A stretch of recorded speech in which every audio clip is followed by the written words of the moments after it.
আমাদের দেশে কোনোদিন মূল্যবোধের চর্চা সিরিয়াসলি হয়নি।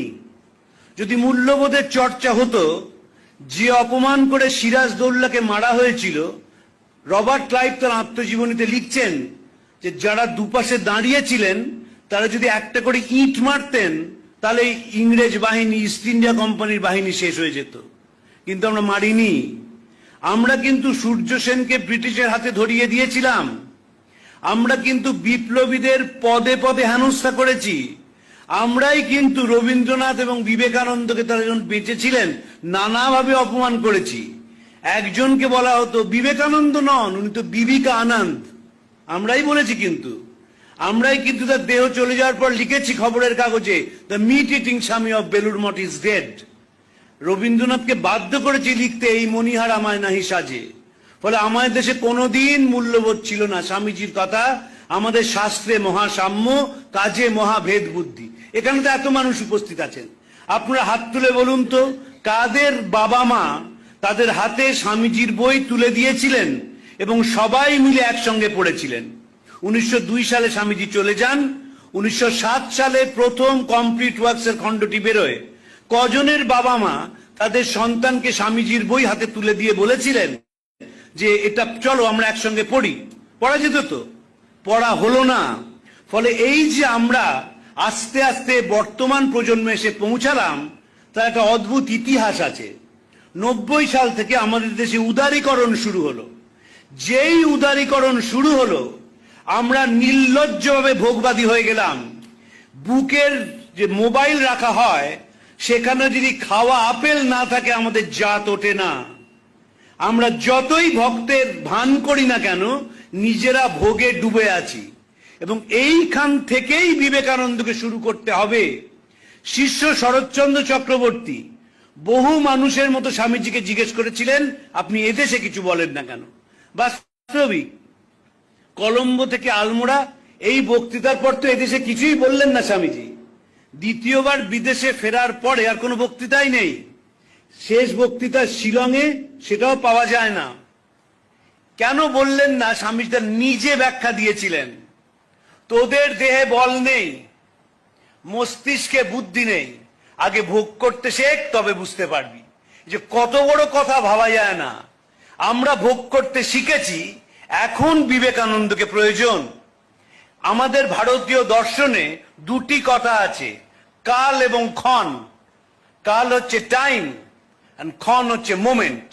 ভারতীয় দর্শনে দুটির ওপর অদ্ভুতভাবে জোর দিয়েছে এবং ক্ষণ আমাদের খুব প্রয়োজনীয় একটি ব্যাপার। বিবেকানন্দ চর্চার এই হচ্ছে যথার্থ সময়। তার কারণ ভারতবর্ষে 90 সালের পর থেকে আমূল পরিবর্তন হয়ে গেছে। ভোগের এমন কোনো জিনিস নেই যেটা আমাদের দেশে নেই। যে কোনো পৃথিবীর যা কিনতে চান, যদি পকেটে পয়সা থাকে, জুতো বলুন, জামা বলুন, আমাদের কোনো অভাব নেই। শুধু আমরা যেহেতু কোনোদিন মূল্যবোধের চর্চা করিনি, তাই আমাদের হৃদয়টা কিছু নেই, একেবারে শূন্যে গিয়ে পৌঁছচ্ছে। এবং কাদের পৌঁছচ্ছে?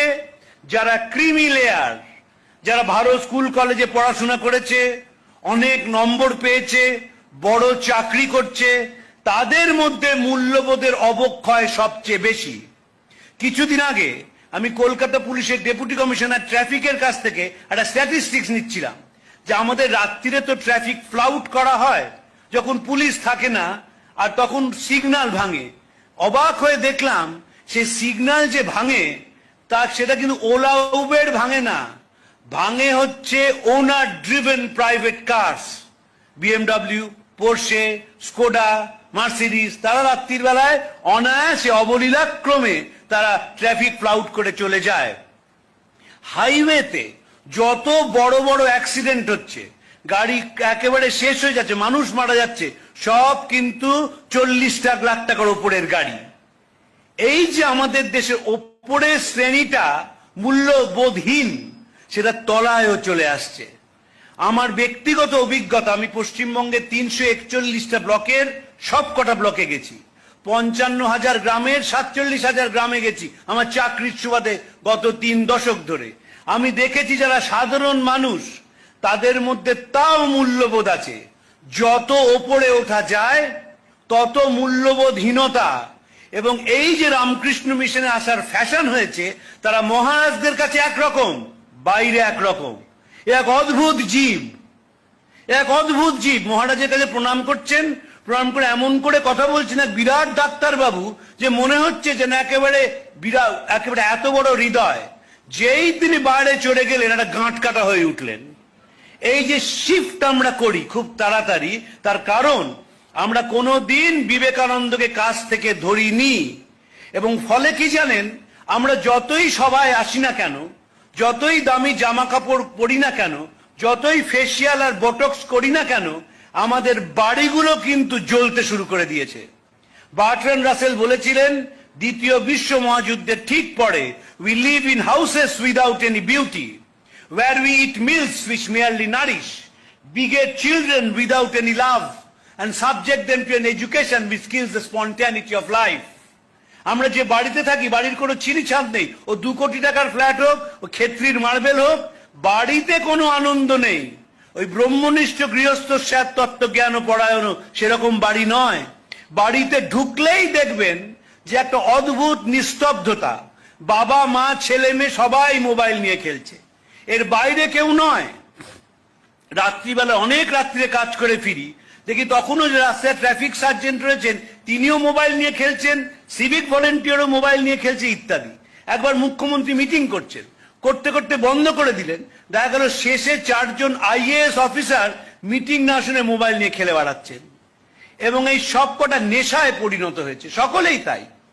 এই যে আমরা নেশাগ্রস্ত হয়ে পড়ছি জড়বাদের দিকে, ফলে কি হচ্ছে, মানুষের প্রতি আমাদের টান থাকছে না।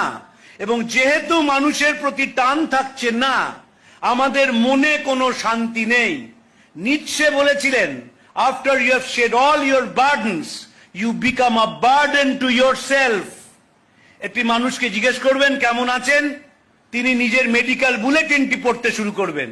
শঙ্করীবাবু বলতেন, বিখ্যাত বিবেকানন্দ গবেষক, যে স্যার কেমন আছেন?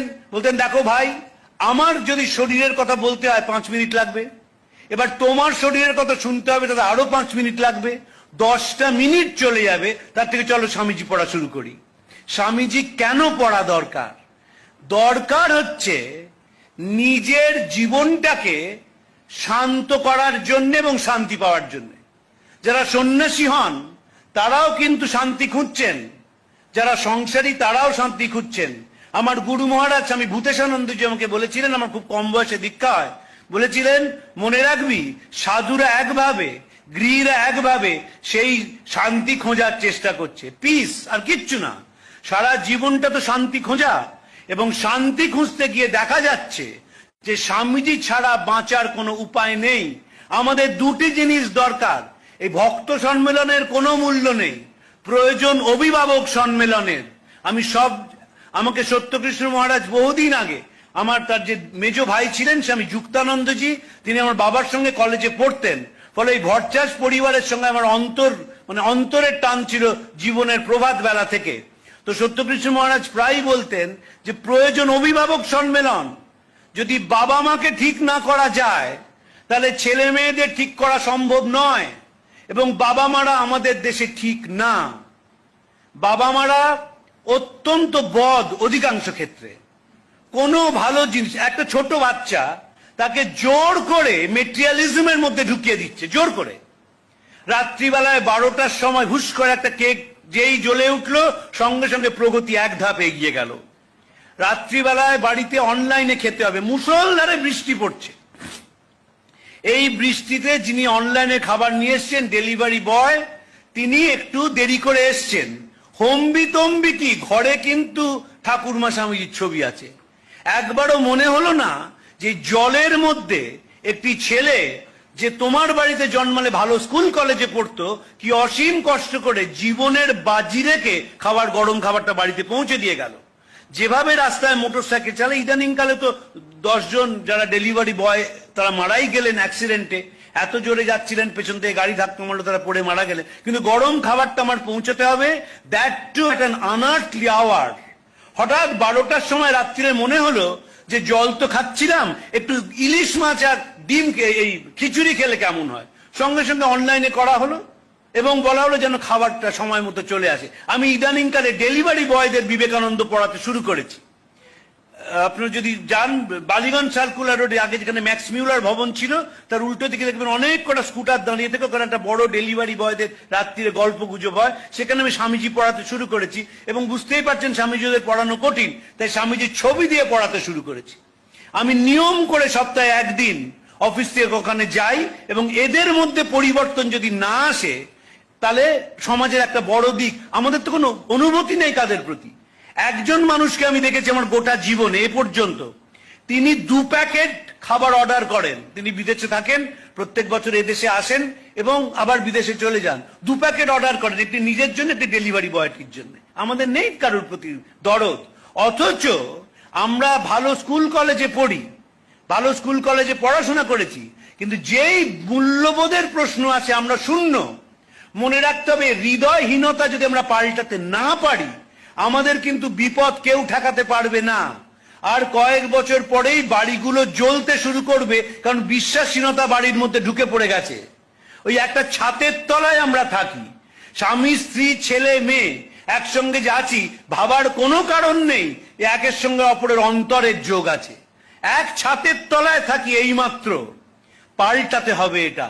এবং স্বামীজি বারবার বিশ্বাস করেছেন, বলেছেন আমাদের অতীত ছিল গৌরবের, ভবিষ্যৎ আরো গৌরবের হবে। আমাদের দেশে এখনকার ছেলে মেয়েদের উপর আমার অগাধ বিশ্বাস, অগাধ বিশ্বাস। কারণ তাদের একটা ট্রুথফুলনেস আছে, তারা নিজেদের কাছে নিজেরা বড় বেশি পরিষ্কার।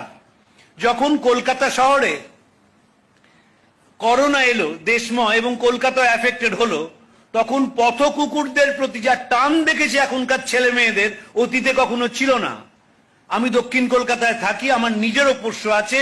সকালবেলা তাদের বেড়াতে নিয়ে যাই, তখনও যেতাম, গিয়ে দেখি একটি ছেলে মেয়ে তারা পুলিশের সঙ্গে তুমুল তর্ক করছে যে বালিগঞ্জ লেকটাকে সকালে 5 মিনিট এবং বিকেলে 5 মিনিটের জন্য খুলতে হবে।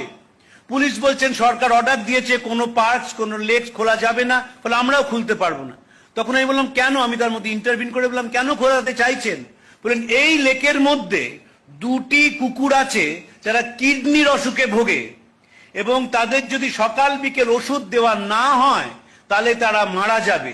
অতএব আমাদের 5 মিনিট এবং 5 মিনিট, সকালে 5 মিনিট বিকেলে 5 মিনিট খুলতে দিতেই হবে। এই বোধ আজ থেকে 40 বছর আগে ছিল না।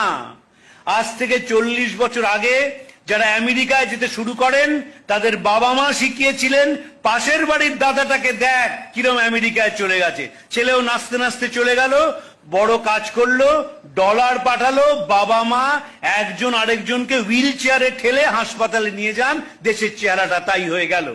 তারা কোনোদিন বলেননি যে দেশটাকে ভালোবাস। যারা বিদেশে যান তাদের 5% পৃথিবীর উপকার করেন, যারা নানা রকম এক্সপেরিমেন্ট করেন, ল্যাবরেটরিতে কাজ করে, আর বাকি সব চাকরিটা এই দেশেও করতে পারতেন, তাতে পৃথিবীর কিছু এসে যায় না। কিছু ডলার উপার্জন করেন ওদেশে, এবং এদেশে এসে এমন একটা ভাব করেন যেন তাদের বিশেষ খাতিরের প্রয়োজন রয়েছে, যেহেতু অন্য একটা দেশে চাকরি করেন মাত্র, আর কিছু মানবতার কোনো কাজ করেন না। এই বিবেকানন্দ নয় যে ভারতবর্ষের দর্শনকে, ভারতবর্ষের মানুষকে, ভারতবর্ষের ইতিহাসকে প্রচার করে দিচ্ছেন। যারা দেখবেন রুথ হ্যারিসের বই গুরু টু দ্য ওয়ার্ল্ড পড়েছেন, তাদের 80% বিদেশি। মনে রাখতে হবে, স্বামী সর্বপ্রিয়ানন্দজি যখন হাঁটেন সেন্ট্রাল পার্কে, তার সঙ্গে রেজিস্ট্রেশন করতে হয়, এবং তিনি 1 ঘন্টা হাঁটেন। সাহেব মেমরা বেদান্ত শোনে, কারণ তারা বুঝেছে বেদান্ত জীবন পাল্টাতে পারে।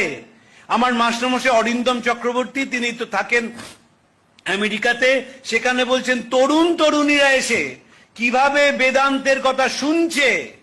এখানে একটু বেদান্তের কথা বলুন। স্বামীজি অসাধারণ কথা বলেছিলেন মহেন্দ্রনাথকে, লন্ডনে বিবেকানন্দে পড়বেন, যে দেশে যখন মানুষের জাগরণের কথা বললাম তখন সবাই হাসলো, তাই ভাবলাম স্বাধীন দেশে কথা বলি।